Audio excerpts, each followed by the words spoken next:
নমস্কার বন্ধুরা, হিএনকে চ্যানেলের পক্ষ থেকে তোমাদের সকলকে স্বাগত।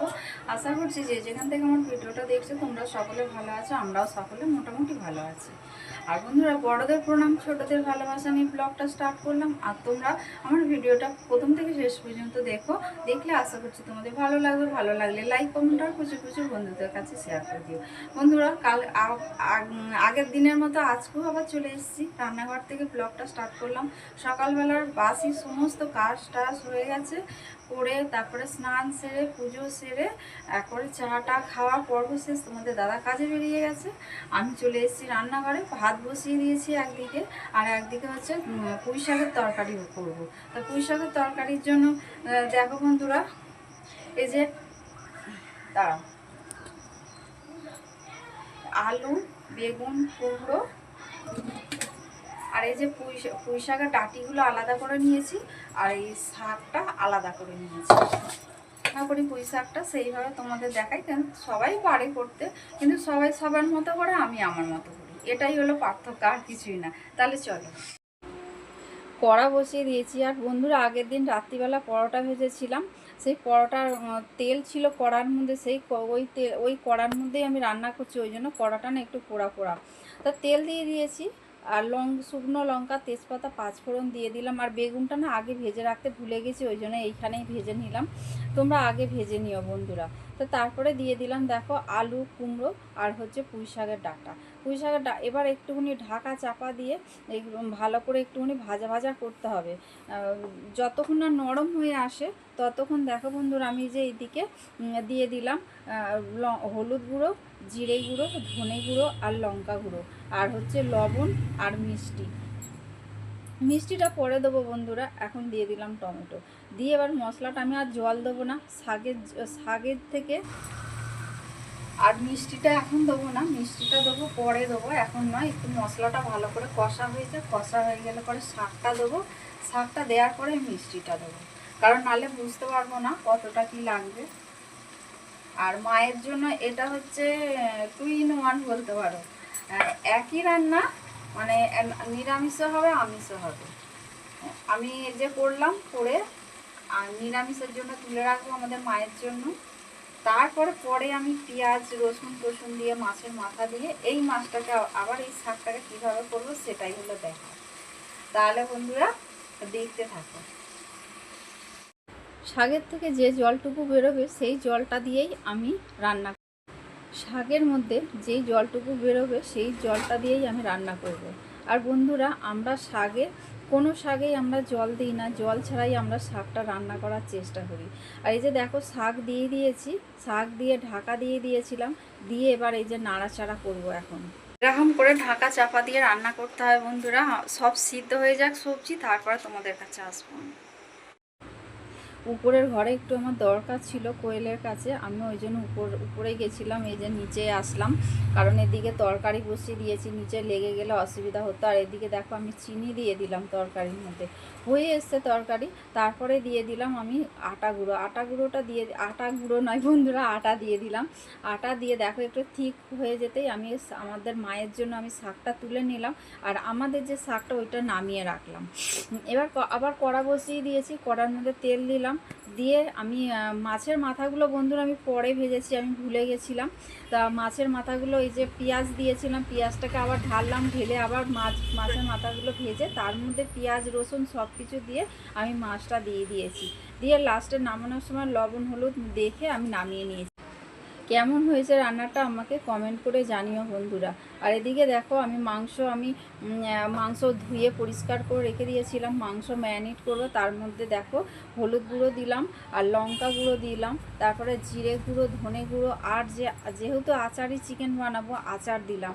দিয়ে এবার সর্ষের তেল, আচারের তেল হলে ভালো হতো, আমাদের আচার শেষ হয়ে গেছিলো, অল্প একটু আছে, ওই জন্য বন্ধুরা অল্পই দিলাম। আর দিয়ে দিলাম টমেটো, পেঁয়াজ, আর হচ্ছে রসুন আর আদা দিয়ে এবার ম্যারিনেট করে রেখে দেবো। ম্যারিনেট করে রেখে দিয়ে আবার কড়ার মধ্যে বন্ধুরা আমি বসিয়ে দেবো কড়া বসিয়ে দিয়েছি। কড়ার মধ্যে দেখো আমি এবার তেল দিলাম, তেল দিয়ে শুকনো লঙ্কা, তেজপাতা আর পাঁচফোড়নটা দিতে হবে। পাঁচফোড়নটা দিয়ে পাঁচফোড়নটা ভাজা ভাজা হতেই তারপরে দিয়ে দিলাম রসুনের কাঁচা গন্ধটা বেরিয়ে দিয়ে যেতেই তারপরে দিয়ে দিলাম পেঁয়াজ কুচোনোটা একটু লাল লাল হতেই তারপরে দিয়ে দিলাম টমেটোর মধ্যে দিয়ে দিলাম লবণ। আবার লবণ দিতেই তারপরে একটু গলে গেছে, গলে যাওয়ার পরে দেখো আবারও মশলা দিলাম, লঙ্কা গুঁড়ো, হলুদ গুঁড়ো, জিরে গুঁড়ো, ধনে গুঁড়ো দিয়ে আর অল্প সামান্য এই জলটাই দেবো বন্ধুরা। আর আমি আর জল দেবো না, হাফ কাপের মতো জল দিয়েছি মশলাটা কষানোর জন্য, না হলে পুড়ে যাবে। তারপরে দিয়ে দিলাম, মশলাটা কষানো হয়ে যেতে মাংসটা দিয়ে দিলাম। 12টা বাজে, এখনও পর্যন্ত আমার রান্না হয়নি। আর তোমাদের কাছে ওই জন্য আসতেও পারছি না। আজকে রান্না দুটো ভিডিও আমি দেবো তোমাদের, এক হচ্ছে আচারি চিকেন আর এক হচ্ছে পুঁই শাকের তরকারি। আমি কিভাবে রান্না করি সেইটাই আমি তোমাদের দেখাবো। ওই জন্য বন্ধুরা আমার মানে তোমাদের কাছে আসতেই পারছি না। আর আমার টিফিন খিদে পেয়ে গেছে খুব জোরে, কিন্তু টিফিন খাওয়ার সময় নেই। টিফিন সকালবেলা তোমাদের দাদা আজকে বাইরের থেকে কিনে নিয়ে এসছে পরোটা আর ঘুগনি, কিন্তু আমার খাওয়ার টাইম হচ্ছে না। এখন আমার খিদে খুব জোরে পেয়েছে, ওদিকে মাংস চাপিয়ে আমি এদিকে চলে এসেছি। আমি টিফিনটা করে নিই, তারপর আবার ডোরাকে খেতে দেবো, জল আসলে জল ভরবো, অনেক কাজ আছে বন্ধুরা। তাহলে চলো। এত গরম হচ্ছে বন্ধুরা, দুটো পাখা চালিয়ে বসেছি, একটা তো সবসময় চলে আর একটাও চালালাম। আর এদিকে দেখো সকালবেলা তোমাদের দাদা নিয়ে এসেছিলো পরোটা আর ঘুগনি, তার মধ্যে আম কেটে নিলাম। আমি এখন কোনো রকমের টিফিনটা করেই তারপরে চলে এসেছি আবারও রান্নাঘরে। এই যে ঢাকা চাপা দিয়ে আমার মাংসটা রান্না করতে হবে। আর চিকেন দিয়ে দেখো বন্ধুরা কত জল বেরিয়েছে। আর দিয়ে দিলাম ক্যাপসিকামটা না দিলেও হয়। আর এদিকে দেখো পাঁচফোড়ন আমি এই শুকনো খোলায় ভাজবো, ভেজে আমি গুঁড়ো করে আমি দেবো। আমি আগে মানে গুঁড়ো করা হয়নি। আর এই যে আচার বললাম না তোমাদের, অল্প একটু আছে, ওই যেইটুকু ছিল জল দিয়ে ধুয়ে আমি দিয়ে দিলাম। এবার জলটাকে শুকনো করতে বন্ধুরা 1টা বাজতে 10 মিনিট বাকি, এই আমি ঘরে আসলাম। মানে রান্না হয়ে গেছে, ওদিকের বাইরের সমস্ত কাজকর্ম হয়ে গেছে, জল ভরা, গ্যাস মোছা, বাসন মাজা সমস্ত ওদিকে হয়ে গেছে, কিন্তু ঘর আমার নোংরা হয়ে রইল। ঘর পড়ে থাক, ঘর বিকালবেলা যা হবার হবে। ঘর বিকালবেলা ঝাঁট দিতে মানে মুছতে হবে না, কিন্তু ঝাঁট দিলেই হয়ে যাবে। এখন আর এই যে দুপুর এখন 1টা বাজতে 10 মিনিট বাকি আছে। আমি এখন আর ঘর ঝাড় দেবো না, খালি বিছানাটা একটু ঝাড়তে হবে, কারণ ডোরা মাঝে সাঝে এক্সাইটেড হয়ে গিয়ে বিছানার মধ্যে উঠে পড়ে না, ওর গা দিয়ে তো লোম উঠছে, ওই জন্য ওর বিছানার মধ্যে হয়তো লোম থাকতে পারে, কারণ ওই ডল এসে এখন শোবে এইখানে, খেতে গেছে উপরে, খাওয়া হয়ে গেলে পরে নিচে এসে শোবে, তো তাহলে তখন ওর আবার অসুবিধা হবে। ওই জন্য আমি এখন বিছানাটা খালি শুধু ছেড়ে নেবো। আর কি রান্না করেছি তোমাদের তো শেয়ার করলাম, আর দেখালাম না কি রান্না করেছি। তাহলে বন্ধুরা তোমাদের দাদা আসুক, তোমাদের দাদা আসলে পরে খেতে দেবো, নিজে খাবো। তাহলে চলো। তোমাদের বললাম না রেস্ট নেবো, এই যে রেস্ট নিয়ে আমার হয়ে গেছে, তোমাদের দাদা চলে এসছে, এবার খেতে দিতে হবে। যাই হোক, আমি আজকে খাবার বাড়িনি, কোয়েল চলে এসছে, কোয়েল সবার খাবার বাড়লো। এই যে দেখো বন্ধুরা আমাদের 4টে থালা নিয়ে বসে পড়েছে, কোয়েল ভাত বাড়া হয়ে গেছে। এবার সবাইকে আলু ভাজা, শশা, মানে স্যালাড বলতে এই শশাই থাকে আমাদের পাতে, আর কিছু নয়, সব নিয়ে বসে পড়লাম। দেখো তোমাদের দাদাভাই কালকে রাতে কিছু বাজার করে নিয়ে এসছে। এত সংসারের মানে কাজ সেরে আমি ঝেড়ে আর উঠতে পারিনি। দুপুর তোমরা তো দেখতেই পেলাম, এই 1:45-1টার সময়, 1:45 নয় 1টা বাজতে 10 মিনিট বাকি, তখন আমি রান্না করে কাজটা গুছিয়ে আমি ঘরে আসলাম। আর তোমাদের দাদাভাই এসে বাজারগুলো দেখেছে তুমি এখনও ঢোকাওনি। এলে আমি পারিনি, আমার এত শরীরটা খারাপ লাগছে। তো চলো কি বাজার এনেছি তোমাদের দেখাই আমি। এ দেখো বন্ধুরা, ঝিঙে, একটা ক্যাপসিকাম এনেছে, গাজর, টমেটো, মিষ্টি আলু আর হচ্ছে উচ্ছে। এই হয়েছে আমাদের বাজার কালকে রাতে। তাহলে বন্ধুরা বাজারগুলো ফ্রিজের মধ্যে গুছিয়ে রাখি, তারপরে ঘরের কাজ আছে। কাজ বলতে কি, ঘরটারগুলো ঝাঁট দিতে হবে, জামা কাপড় উপর থেকে তুলে নিয়ে আসলাম, সেইগুলোকে সব গুছাতে হবে, ভাঁজ করতে হবে, করে তারপরে কালকে যেহেতু শুক্রবার, ওই গেল সপ্তাহে পুজো করিনি, আমি ছিলাম না বাড়িতে, তাই এই সপ্তাহ আমাকে পুজো করতে আছি, যে গেলে তো পুজো করবোই। আমি পুজো বন্ধ দিই না, হয়তো কোথাও গিয়ে পড়লাম, সেখান থেকে আসতে পারলাম না, তখন হয়তো আমার পুজোটা বন্ধ থাকে। তা বন্ধুরা চলো, আবার দুপুর তুলতে যেতে হবে, ওই জন্যই কালকের পুজোর জন্যই আজকে দুপুরটা আমি তুলে রেখে দিই, কারণ সকালবেলা হয়ে ওঠে না।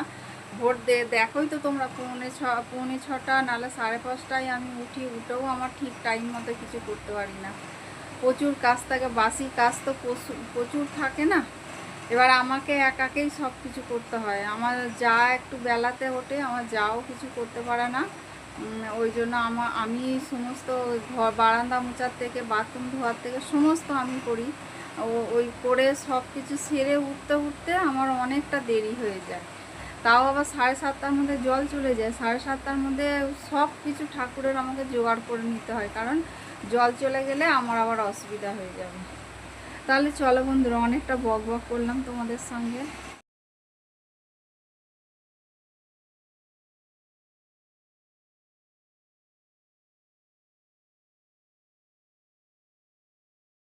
এখন বাজে 11:35 হয়ে গেছে। আমি তোমাদের কাছে আসতেই পারিনি আজকে, সারাদিন সেরকমভাবে রান্না নিয়েই ছিলাম। আর দুপুরবেলা 3:30টার সময় কোয়েল বেরিয়েছিল কলকাতায়, কোয়েলের বোন দুজনে মিলে বেরিয়েছিল, আসলো রাত 10টার সময়।